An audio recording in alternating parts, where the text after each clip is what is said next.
pikiran, terus mengangkatnya menjadi sebuah tema diskusi. Ketika menjadi narasumber, subtema yang saya angkat di dalam diskusi dengan anak-anak UKM Debat Hukum mungkin bukan suatu subtema yang terlalu berat ya. Karena saya pada waktu itu terinspirasi oleh sharingan seorang teman mengenai ketidakmungkinan dia lolos mendapatkan beasiswa gitu. Tapi tiba-tiba dia lolos, surprise. Terus dia merasa, aduh gue ini kayak lolos deh dari lubang jarum gitu ya. Nah dari sharingan itulah saya mendapatkan satu gagasan kenapa saya tidak mengangkat bahasan saya dari sisi pembahasan soal lolos dari lubang jarum. Tapi saya hanya sedikit mengubah paradigma kita ya. Selama ini kita mungkin terbawa alam pikir kalau yang namanya lolos dari lubang jarum itu adalah lolos dari situasi yang sangat menghimpit, yang sangat sulit.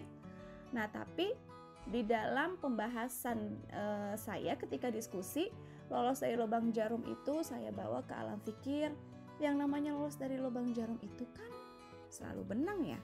Dan kalau kita meloloskan benang dari lubang jarum, itu kan pasti untuk menjadi sesuatu. Nah, ketika pembentuk undang-undang membahas satu rancangan undang-undang kontroversial, apa maksudnya ya? Apakah yang ingin dijahit oleh pembentuk undang-undang? Sebelum mengikuti lebih lanjut bahasan diskusinya,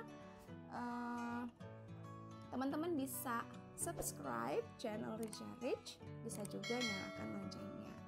Dan sebelumnya saya mengucapkan terima kasih banyak buat teman-teman yang sudah mensubscribe channel YouTube saya. Terima kasih banyak atas keikhlasan teman-teman semuanya. Nah, karena sudah mencapai 100 lebih subscriber saya, selain saya ingin mengucapkan terima kasih, saya ingin memberikan sesuatu kepada teman-teman semua yang berhasil memberikan komen kepada saya. Komennya yang terpilih, maksudnya komen yang terpilih dan mendapatkan sesuatu itu adalah komen yang di dalamnya berisi 2. Yang pertama, jadi satu komen tapi berisi 2 ya. Yang pertama, komen yang pertama adalah memberikan masukan kepada saya apa yang harus saya perbaiki di channel YouTube saya untuk video-video selanjutnya. Yang kedua, berikan saya challenge apa yang harus saya lakukan di tayangan video berikutnya, gitu ya. Jadi ada 2 muatan di dalam komentar teman-teman. Yang pertama, memberikan masukan kepada saya apa yang harus saya perbaiki supaya channel YouTube saya semakin enak dilihat, semakin enak didengar. Yang kedua, tolong berikan saya challenge apa yang harus saya lakukan di video berikutnya. Yang terbaik komennya akan mendapatkan sesuatu dari saya. Oke, silakan menyimak hasil diskusinya.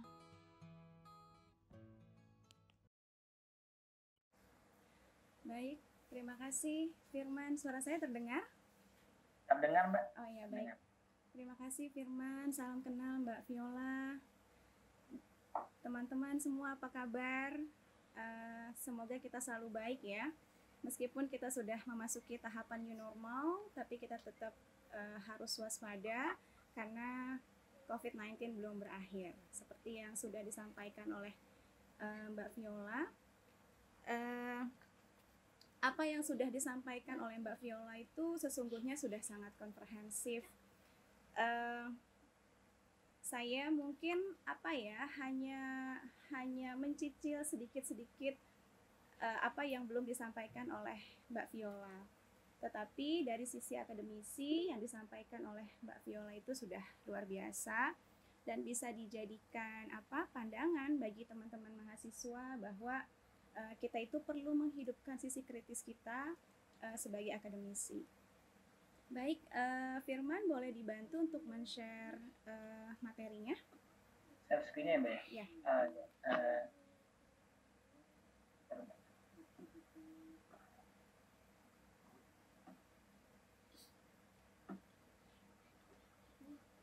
Abi sudah siap untuk share screen-nya?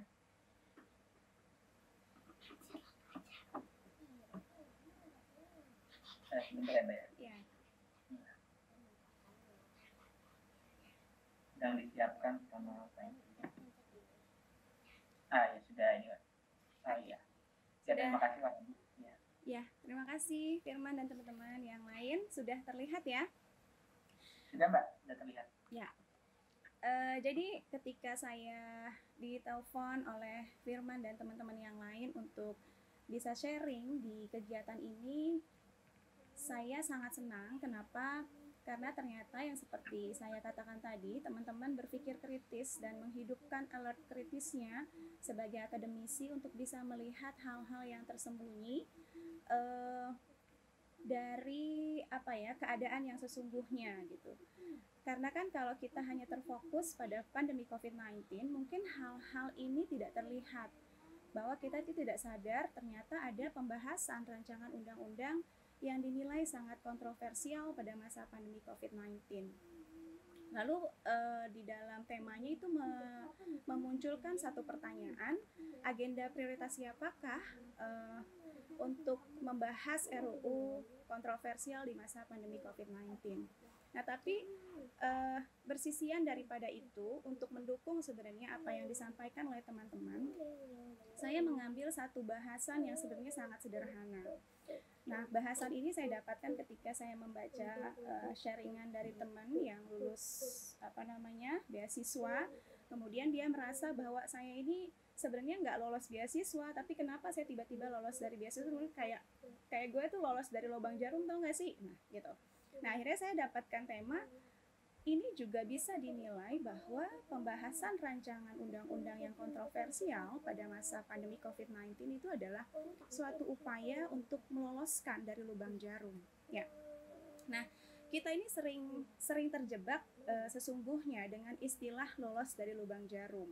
Seolah-olah kita itu merasa bahwa kita itu selamat dari situasi yang menghimpit kita. Ini yang sering kali ada di dalam pemikiran kita, bahwa lolos dari lubang jarum adalah untuk menggambarkan bahwa kita ini sudah selamat dari situasi yang sulit dan menghimpit kita, dan dari situasi yang tidak kita harapkan.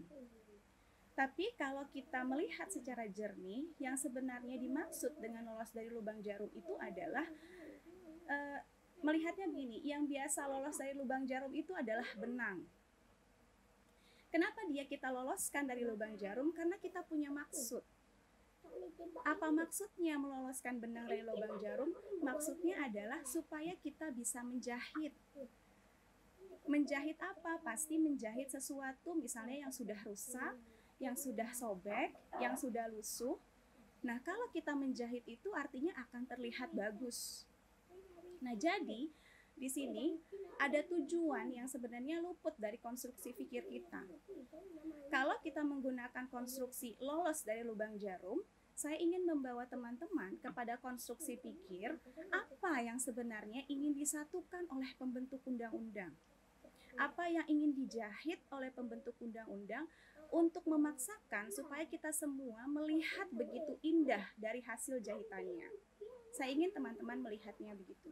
Lalu kemudian kalau kita misalnya beranjak dari konstruksi awal kita mengenai lubang jarum dan itu kita anggap sebagai sesuatu yang menghimpit, maka kita akan berpikir apa yang sebenarnya dianggap lubang jarum dalam konstruksi berpikirnya pembentuk undang-undang. Nah, ini saya menemukan yang dianggap sebagai lubang jarum adalah partisipasi masyarakat. Ya, ini teman-teman. Jadi kalau kita melihat berbagai rujukan, berbagai referensi mengenai apa yang dimaksud oleh partisipasi masyarakat, maka partisipasi masyarakat itu mencerminkan dua arti. Ada involvement dan ada empowerment. Ada keterlibatan dan ada pemberdayaan. Sehingga prosesnya ketika kita terlibat dalam suatu yang namanya partisipasi masyarakat, kita terlibat dari mulai proses pembentukan kebijakan, kemudian kita juga terlibat bagaimana implementasi dari kebijakan yang sudah dibentuk, bahkan sampai ke pengawasannya. Jadi kalau betul-betul kita ini memiliki atau kita ingin disebut telah berpartisipasi atau kita ingin disebut sebagai civil society, maka kita memiliki partisipasi masyarakat yang lengkap. Mulai dari proses pembentukan kebijakan, kita terlibat, kemudian implementasinya, bahkan di pengawasannya. Nah, partisipasi ada itu karena adanya demokrasi. Kalau tidak ada demokrasi, tidak akan ada partisipasi. Nah, ini bergaris lurus dengan yang namanya civil society. Tapi sayangnya dari beberapa rujukan, terutama Pak A.S. Hikam itu menulis soal civil society, kemudian kaitannya dengan good governance. Kemudian ada buku referensi luar, itu saya merujuk pendapatnya Lee. Di situ dikatakan bahwa partisipasi di Indonesia itu belum mapan, sehingga dia mudah tergoyahkan oleh konflik-konflik yang bersifat sementara. Sehingga civil society di Indonesia itu dikatakan masih dalam tahapan bad civil society, bahkan dikatakan uncivil society. Civil society dalam tingkatan yang paling rendah karena disebut dengan bad dan un. Begitu. Nah, padahal civil society itu adalah alat untuk bisa mencapai good governance. Begitu, teman-teman. Berbagai bentuk partisipasi masyarakat itu ada. Jadi kalau misalnya tadi teman-teman menyimak, sebenarnya proses yang namanya partisipasi masyarakat itu meliputi pembentukan kebijakan, implementasi, dan pengawasan. Bentuk partisipasi itu banyak. Salah satunya, ini saya mengambil hanya salah satunya adalah penyediaan peluang inisiatif untuk bisa memperluas isu-isu yang sebenarnya terbatas. Nah, ini adalah bentuk partisipasi kita. Dari mana kita bisa memperluas isu-isu terbatas? Tentu dari informasi. Dengan era transparansi sekarang, kita bisa memperoleh informasi dengan mudah. Lalu bagaimana kita sebelum menyuarakan partisipasi kita untuk bisa terlibat secara aktif, kita harus melakukan konsultasi dulu. Nah, seperti ini misalnya kita sharing, ini adalah bisa dikatakan sebagai tahap-tahap konsultasi. Kalau misalnya di dalam pembentukan undang-undang itu ada yang namanya RDPU, Rapat Dengar Pendapat Umum. Tapi sayangnya di dalam RDPU itu hanya bisa dikatakan orang-orang yang dipilih atau pilihan yang bisa kita dengar pendapatnya di dalam RDPU. Dan orang-orang terundang juga adalah orang-orang pilihan. Sehingga partisipasi publiknya itu tadi belum sampai ke partisipasi publik yang luar biasa atau yang mapan. Nah, teman-teman, sebenarnya kalau kita mau menarik ke arah konstitusional, partisipasi masyarakat itu sudah diakomodasi melalui pasal 1 ayat 2 Undang-Undang Dasar. Di situ jelas sekali bahwa kedaulatan berada di tangan rakyat dan dilaksanakan menurut Undang-Undang Dasar. Jadi rakyat itu memiliki kedaulatannya. Kedaulatan kalau kita menggunakan teori adalah supreme, kekuasaan yang tertinggi, yang tidak dapat direduksi. Tapi di dalam Undang-Undang Dasar sendiri, pelaksanaan dari kedaulatan rakyat itu justru dibatasi oleh yang namanya hukum. Sehingga timbul pasal 1 ayat 3 bahwa negara Indonesia adalah negara hukum. Setiap tindakan, baik tindakan penyelenggaraan negara termasuk tindakan kita sebagai warga negara, itu dibatasi oleh yang namanya hukum. Nah, karena kita mempunyai kekuasaan tertinggi, karena kita mempunyai kedaulatan, maka sebenarnya kita itu diberikan frame, diberikan kerangka untuk bisa menyuarakan pendapat dan gagasan kita. Tapi tentu karena kita berpegang pada Undang-Undang Dasar, penyuaraan itu tidak boleh sembarangan dan tidak boleh melanggar, apalagi melawan hukum. Sehingga koridor-koridor hukum tetap harus kita perhatikan ketika kita ingin menyuarakan pendapat atau gagasan kita. Maka tadi Mbak Viola mengatakan bahwa kode inisiatif sudah melakukan hal yang sangat sederhana dengan menyebarkan petisi. Nah, itu adalah suatu apa yang menurut saya ekspresi dari bagaimana kita bisa membumikan, dari bagaimana kita bisa berpartisipasi untuk kemudian mengubah satu kebijakan atau memberikan masukan terhadap proses pembentukan kebijakan. Gitu. Nah, selanjutnya teman-teman, kita lihat bahwa kenapa kita harus berpartisipasi. Kita harus mengingat bahwa negara ada itu adalah untuk rakyat. Kalau kita ingat konvensi Montevideo, negara itu kan dibentuk karena ada wilayah, pemerintah, dan rakyat. Kalau rakyat tidak ada dalam suatu negara, negara tidak akan terbentuk. Jadi rakyat ada di dalam sebuah negara, kemudian negara ada untuk rakyat. Bagaimana kita mengingat teori-teori mendasar di dalam ilmu negara bahwa ada perjanjian masyarakat yang dilakukan untuk bisa menyerahkan kekuasaan kepada negara. Dan negara melalui pemerintah yang sudah kita sepakati itu harus bisa melindungi rakyatnya. Jadi negara ada untuk rakyat. Sehingga memang kita mempunyai satu jaminan bahwa kita itu bisa memberikan masukan terhadap proses tindakan penyelenggaraan sebuah negara.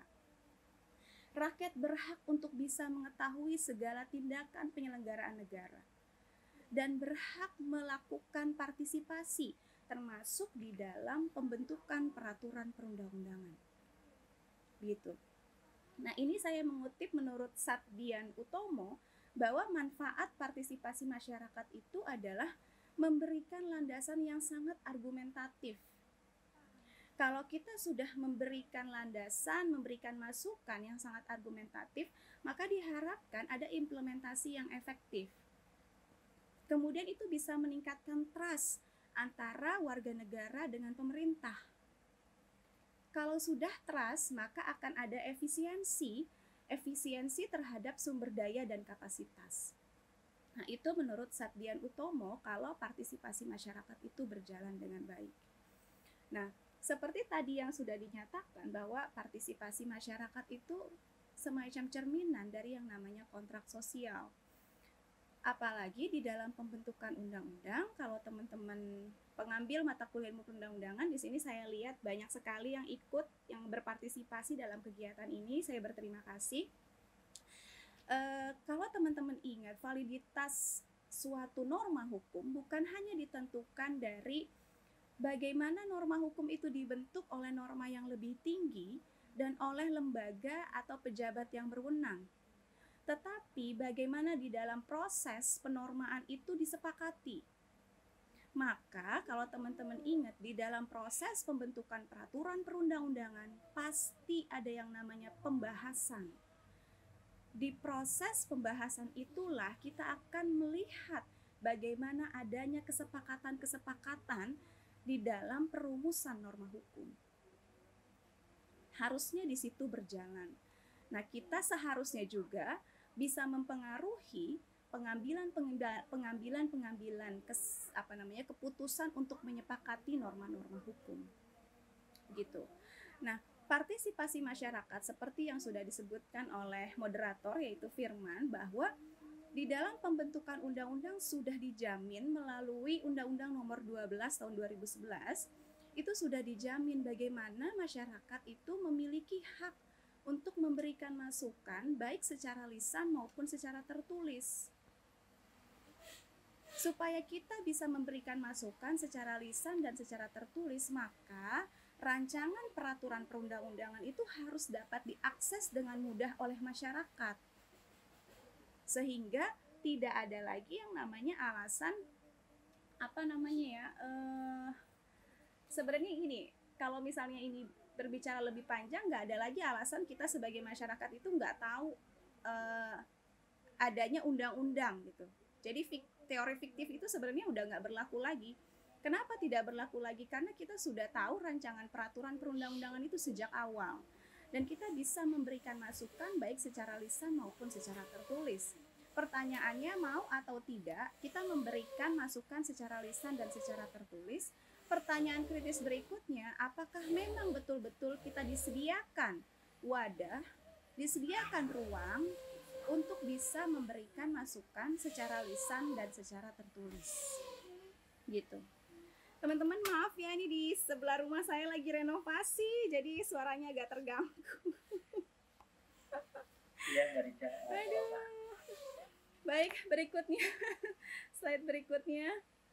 Ya, teman-teman, ini yang saya bilang lubang jarum. Jadi kalau yang tadi sudah dinyatakan juga oleh Mbak Viola, sebenarnya ini yang dianggap ya lubang jarum oleh pembentuk undang-undang. Bagaimana kalau kita lihat suara-suara masyarakat itu mempengaruhi dari proses pembentukan undang-undang, walaupun hasilnya ada yang dibilang penundaan, kemudian malah sudah ada yang sudah disahkan, kemudian sudah berlaku di masyarakat, itu sudah. Jadi kita bisa lihat teman-teman nih, ada bagaimana ketika kita rame-rame menolak revisi Undang-Undang KPK, sekarang malah sudah jadi Undang-Undang Nomor 19 tahun 2019. Itu disahkan pada tanggal 17 Oktober 2019, tapi kita bisa ingat betul bahwa ketika ada rancangan Undang-Undang KPK, penolakan dari masyarakat, dari teman-teman mahasiswa itu juga luar biasa. Jadi sempat tertunda memang, tapi kemudian disahkan pada tanggal 17 Oktober 2019. Berikutnya adalah RKUHP. RKUHP juga sempat tertunda, yang sekarang dimulai lagi pembahasannya. Kemudian ada revisi Undang-Undang MD3. Ini juga sudah disahkan, ini adalah undang-undang yang paling banyak perubahannya, ini sudah keempat. Ini sudah disahkan menjadi Undang-Undang Nomor 19 tahun 2019. Ini salah ketik saya.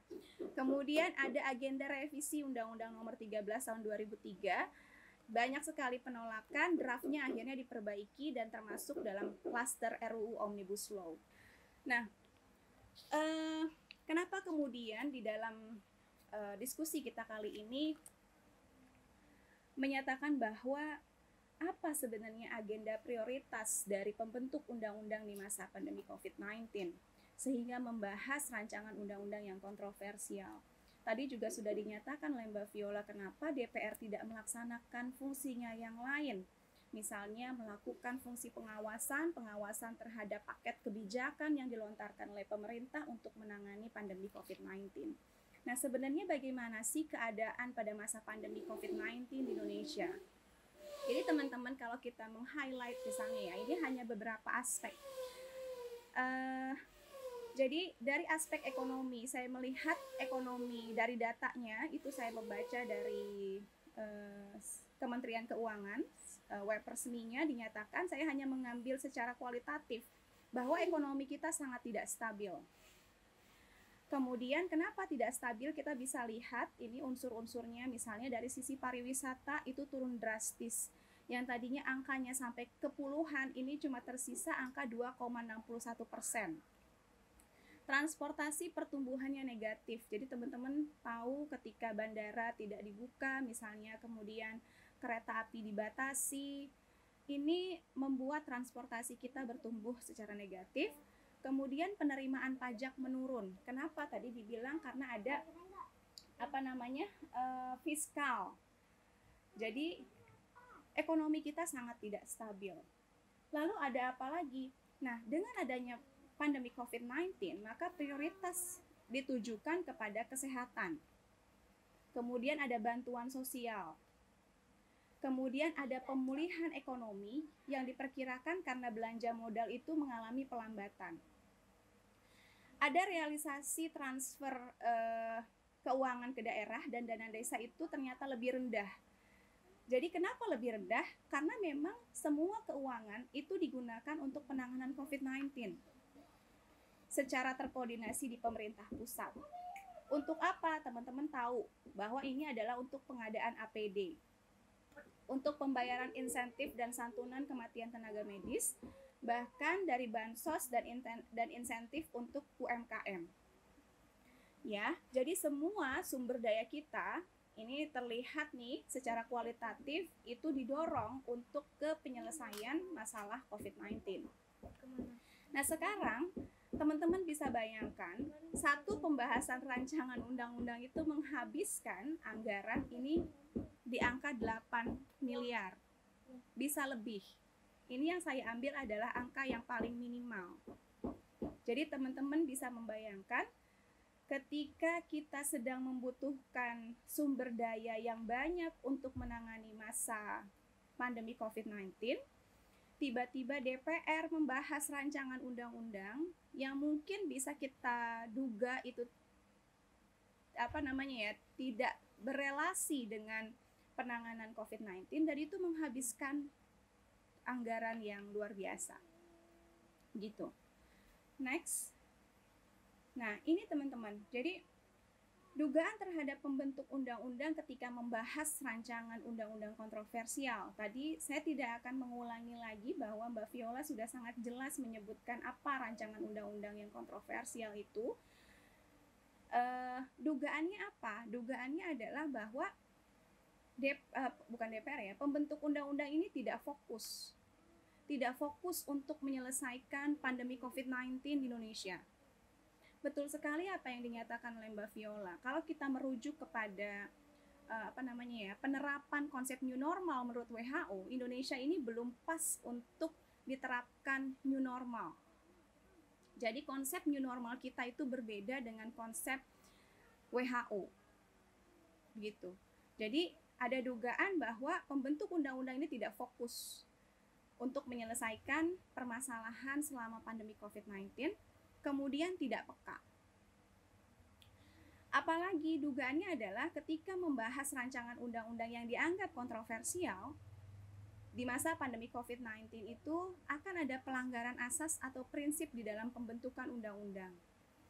Apa asas dan prinsip yang kemungkinan besar atau berisiko untuk dilanggar? Tentu adalah masalah keterbukaan. Kenapa masalah asas keterbukaan itu dianggap akan dilanggar? Karena kita masyarakat sedang fokus, kita ini sedang terdistract. Jadi terus terang misalnya saya sebagai masyarakat, saya fokus untuk bagaimana saya dan keluarga saya ini bisa selamat dari atau tidak terpapar corona, saya bisa hidup. Anak saya walaupun belajar di rumah juga tetap bayaran sama teman-teman, kan teman-teman semua juga begitu, meskipun kuliah berjalan secara online juga harus ada sesuatu yang dibayarkan kepada sekolah, itu harus kita pikirkan, gitu. Jadi tidak fokus masyarakat, gitu. Nah, bagaimana kita mau memikirkan soal konsep pasal, rumusan norma hukum? Saya sebagai akademisi misalnya yang juga concern dalam perundang-undangan nggak kepikiran. Saya lebih memikirkan bagaimana saya bisa menyelesaikan pandemi COVID-19 untuk keluarga saya, gitu. Nah, kemudian dianggap tidak menghiraukan imbauan physical distancing. Apa yang Firman Pantik ke saya di DPD, jadi ketika kita mau membahas, jadi ada 2 undangan yang diterima, yaitu membahas rancangan undang-undang Omnibus Law Cipta Kerja pada waktu itu adalah bab 5 dan bab 7. Kemudian diundang lagi untuk membahas RUU HIP. Jadi dibatasi untuk PPUU sendiri, panitia perancang undang-undang, itu hanya 2 orang yang diundang. Selebihnya mengikuti di rumah dengan menggunakan fasilitas Zoom. Kemudian duduknya juga diatur berjarak. Jadi itu yang protokol itu yang dilakukan oleh DPR ketika mengundang DPD, PPUU untuk membahas 2 rancangan undang-undang. Gitu. Jadi kalau yang ini, anggapan ini mungkin saya bisa bisa saya distorsi ya, karena memang ada protokol yang juga tidak sesuai dengan anggapan ini. Jadi saya harus objektif. Kemudian dianggap melindungi kepentingan industri dan investasi. Itu tadi, ketika kita membahas ketika kita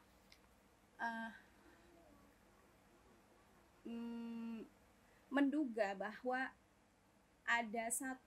ada rancangan undang-undang kontroversial yang dibahas oleh pembentuk undang-undang, maka pertanyaannya, ini agendanya untuk siapa? Prioritas siapa yang sebenarnya sedang digolkan, sedang dijahit? Nah, ini maksudnya, sedang digolkan, sedang dijahit oleh pembentuk undang-undang. Karena kalau dari hasil analisis saya secara pribadi yang disetorkan kepada panitia perancang undang-undang, misalnya untuk bab 5 dan bab 7 rancangan undang-undang Omnibus Law, terus terang itu berpihak kepada badan usaha. Artinya itu melindungi kepentingan industri dan investasi. Pertanyaannya, apakah ketika pembentuk undang-undang itu memburu melajukan proses pembahasan ini, apakah ia setelah rancangan undang-undang ini disahkan kemudian mendapatkan validitasnya, itu akan berhasil membangun perekonomian Indonesia dan membuat perekonomian Indonesia itu bangkit setelah keadaan pandemi COVID-19? Kan juga belum ada jaminan gitu. Nah, ini yang dimaksud ketika kita tidak fokus terhadap suatu rancangan undang-undang yang dianggap kontroversial. Inilah yang kemudian saya bahasakan kalau pakai paradigmanya atau pakai pola konstruksi berpikirnya, ini yang dinamakan lolos dari lubang jarum. Jadi selamat atau lolos dari keadaan tertentu yang mungkin kalau dalam keadaan normal masyarakat akan menghimpit pembentuk undang-undang di dalam proses pembahasan rancangan undang-undang yang tadi sudah kita sebutkan, RKUHP, Omnibus Law Cipta Kerja, Minerba, RUU-MK, ASN, HIP, dan baru ini akan dibahas memang adalah rancangan undang-undang pemilu. Begitu. Selanjutnya, nah ini apa yang tadi sudah disampaikan oleh Mbak Viola sebenarnya lebih lengkap. Saya hanya ingin melis apa sih yang sebenarnya itu dianggap sebagai kontroversi dalam RUU kontroversial. Ini sebenarnya bukan pasal-pasal, ini hanya ringkasan saja, bahwa misalnya di dalam rancangan KUHP dilihat diperlukan kajian yang sangat mendalam dan partisipasi publik. Kenapa? Karena ada pasal-pasal yang bermasalah. Gitu, teman-teman bisa lihat bagaimana ada pidana mati, kemudian ada tindak pidana khusus yang dianggap terhadap yang akan diberlakukan terhadap kejahatan yang luar biasa. Gitu. Kemudian ada pasal-pasal kontroversi terkait tindakan pidana korupsi, perzinahan, dan penghinaan terhadap presiden. Ini yang saya bilang RUU Omnibus Law, tapi sebenarnya ini adalah konstruksi berpikir dari hanya bab 5 dan bab 7. Kalau teman-teman lihat ketentuannya ini mengandung inkonsistensi. Kenapa dibilang inkonsistensi? Karena RUU Omnibus Law ini mengubah dan mencabut sebagian daripada bunyi undang-undang. Artinya masih ada bunyi ketentuan undang-undang yang lama yang masih tetap berlaku. Nah, dari rumusan norma-norma hukum itu, kalau teman-teman lihat ketentuannya mengandung inkonsistensi satu sama lain. Karena ada inkonsistensi, maka risiko pertentangan dan tidak menjamin kepastian hukumnya sangat tinggi. Dan yang terakhir adalah teman-teman bisa lihat gitu, buka rancangan undang-undang Omnibus Law, teman-teman akan melihat bagaimana ketentuan hampir semuanya didelegasikan kepada peraturan pemerintah. Bayangkan kalau presiden tidak membentuk peraturan pemerintah, maka implementasi dari rancangan undang-undang Omnibus Law ini akan terhambat. Begitu. Nah, RUU kemudian beralih ke yang kolom berikutnya, itu adalah RUU Haluan Ideologi Pancasila. Ini juga sudah berhasil oleh DPD untuk dianalisis, bahwa DPD terutama panitia perancang undang-undang itu menganggap bahwa norma di dalam rancangan undang-undang Haluan Ideologi Pancasila terlalu abstrak. Jadi teman-teman bisa melihat norma hukum itu seharusnya berisi, ini teman-teman ilmu perundang-undangan pasti sudah paham, ada subjeknya. Jadi ada adresat yang diatur. Kemudian kita harus memiliki operasionalisasi normanya. Kemudian hal apa yang diatur. Kalau teman-teman lihat di dalam RUU HIP, sama kayak tadi, buka aja. Ada subjeknya, ada operasionalisasi normanya, ada objek yang diaturnya? Nggak ada. Semuanya hanya bahasa wacana, kalau saya bilang. Bahasa wacana. Dan itu mendegradasi nilai-nilai Pancasila. Kenapa dianggap mendegradasi? Pancasila yang seharusnya menjadi sumber dari segala sumber dari norma hukum, kemudian dia diturunkan ke dalam sebuah undang-undang. Stat fundamental norm turun ke dalam formal gesetz. Turun 2 hierarki. Jadi masih bisa Pancasila dianggap sebagai stat fundamental norm kalau dia sudah dituangkan dalam satu undang-undang?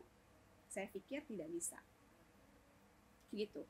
Nah, kemudian di dalam RUU HIP itu tidak melihat Pancasila dalam sila-sila yang integral karena bisa diperas menjadi trisila, kemudian ekasila. Padahal gini, Pancasila itu Universitas Pancasila bisa bangga karena kita dulu punya PSP yang diketuai oleh Pak Abdul Qadir Besar. Kemudian beliau menulis buku Filsafat Pancasila yang menurut saya kalau dibaca sih memang bahasanya susah ya. Tapi dari situ kita bisa paham bahwa Pancasila itu sila-silanya nggak bisa kita pecah-pecah. Dia itu tersusun secara integral. Bagaimana sila pertama menjiwai sila kedua, bagaimana sila kedua menjiwai sila ketiga, itu semua terpapar di dalam bukunya Pak Abdul Qadir Besar. Nah, itu yang tidak dilihat oleh penyusun rancangan undang-undang haluan ideologi Pancasila.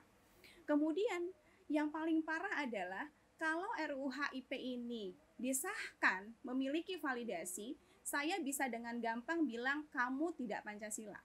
Kamu bukan masyarakat Pancasila karena kamu tidak berada dalam tatanan masyarakat Pancasila. Kenapa seperti itu, Mbak?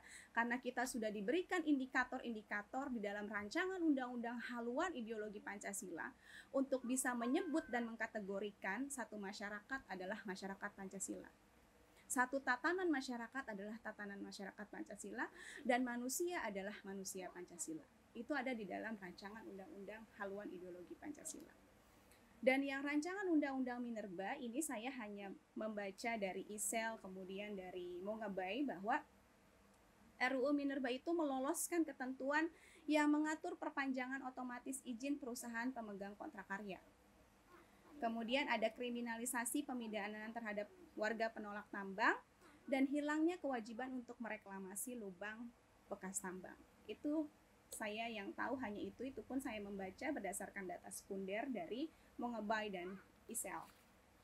Lanjut, ini dia sebelum tadi lolos dari lubang jarum, jadi saya harus kembali lagi kalau kita menggunakan konstruksi fikir bahwa lolos dari lubang jarum itu adalah untuk menyatukan sesuatu dengan cara menjahit. Maka siapa yang ingin dijahit oleh pembentuk undang-undang melalui pembahasan rancangan undang-undang kontroversial itu? Apakah kepentingan masyarakat? Apakah kebutuhan masyarakat? Apakah rancangan undang-undang kontroversial itu sangat berfaedah setelah kita misalnya dianggap masuk ke dalam new normal masa transisi untuk pandemi COVID-19? Itu yang harus kita lihat. Caranya melalui apa? Teman-teman bisa lihat saya membaca ada Derrida itu menawarkan satu dekonstruksi. Jadi kita bisa mendekonstruksi walaupun itu membutuhkan upaya. Kita harus melihat satu teks rumusan dari norma hukum, kemudian kita harus membongkar satu-satu. Bahkan istilah pun bisa kita gunakan untuk menyimpulkan, menginterpretasi bahwa sebenarnya ini kita di dalam pemerintahan dengan pola yang seperti apa. Kita bisa mengetahui cara berpikir pembentuk undang-undang. Jadi misalnya seperti tadi, saya akan beranggapan bahwa ada kepentingan industri dan investasi yang diakomodasi dalam pembahasan rancangan undang-undang kontroversial di masa pandemi. Maka saya bisa saja dengan dekonstruksi ini berpikir bahwa sebenarnya pemerintahan saat ini lebih berpihak kepada kaum industrialis dan kaum investasi. Untuk apa? Untuk meningkatkan pertumbuhan ekonomi. Karena apa? Karena pertumbuhan ekonomi dianggap sebagai dewa. Begitu. Untuk bisa mengangkat Indonesia ke tahapan global. Untuk bisa diakui ke tahapan global, perekonomiannya kan harus bagus, apalagi semuanya sekarang terranking. Jadi kita bisa lihat tuh, ranking Indonesia, regulasinya begini, dia ada di tahapan apa, itu semuanya kelihatan sekarang. Semuanya di ranking di dunia global gitu. Nah, jadi yang penting kita tanyakan, benarkah semata-mata itu adalah prolegnas prioritas? Karena kalau sudah masuk prolegnas prioritas, kan tadi juga Mbak Viola sudah menyatakan sebenarnya itu masuk ke dalam prolegnas prioritas. Tapi apakah iya itu semata-mata agenda prolegnas prioritas? Nah, itu yang sebenarnya apa ya, perlu dikritisi bersama. Karena kritis dengan menggunakan pola pikir saya mungkin akan berbeda dengan kritis dengan pola pikir teman-teman yang lain. Jadi di sini saya bertugas untuk memfasilitasi teman-teman berpikir kritis. Begitu. Kemudian kepentingan lainnya tadi sudah dikatakan ada kepentingan industri dan investasi. Mampukah memberikan manfaat bagi masyarakat Indonesia pada saat pandemi atau setelah pandemi? Kayak tadi rancangan undang-undang haluan ideologi Pancasila, faedahnya apa ketika kita menghadapi pandemi? Apakah kita disuruh Pancasilais? Toh seharusnya Pancasila itu sudah tercermin dalam diri kita masing-masing. Jadi sangat tidak relevan dengan kondisi pandemi. Gitu. Ya, jadi saya pikir ini firman apa yang bisa saya sharing kepada teman-teman, mudah-mudahan bisa diterima dengan baik. Saya tidak memberikan rekomendasi apa-apa, justru saya menambah masalah berpikir di teman-teman. Saya mengucapkan terima kasih. Ya, itu saja teman-teman. Terima kasih. Assalamualaikum warahmatullahi wabarakatuh. Waalaikumsalam warahmatullahi wabarakatuh. Makasih Mbak Rica sharingnya untuk isu yang kita sedang bahas hari ini. Ingin sekali saya sampaikan bahwa pada saat diskusi ada 3 mahasiswa yang sudah berhasil mengemukakan gagasannya dengan mengajukan pertanyaan supaya hasrat keingintahuannya itu bisa terpenuhi. 3 mahasiswa itu adalah ada M. Aldimas Ramadan, ada Ramadan Putra, dan ada Gloria. Yeay. Saya senang dengan mahasiswa-mahasiswa yang sudah sudah berhasil mengemukakan ide, pernyataan, atau mengemukakan pertanyaan-pertanyaan. Karena setidaknya mereka itu berhasil menyimak, membaca buku, atau seperti ini, mendengarkan sharingan orang melalui media sosial. Tapi tentu yang bukan hoax ya. Dan untuk 3 mahasiswa itu, saya punya janji untuk memberikan sesuatu. Nah, mudah-mudahan janjinya itu bisa segera terpenuhi ya. Nah, buat teman-teman yang lain, tetap semangat, tetap punya sinyal keingintahuan gitu. Jadi sinyal keingintahuannya dibesarkan, punya keberanian untuk mengemukakan gagasan dan ide. Semangat!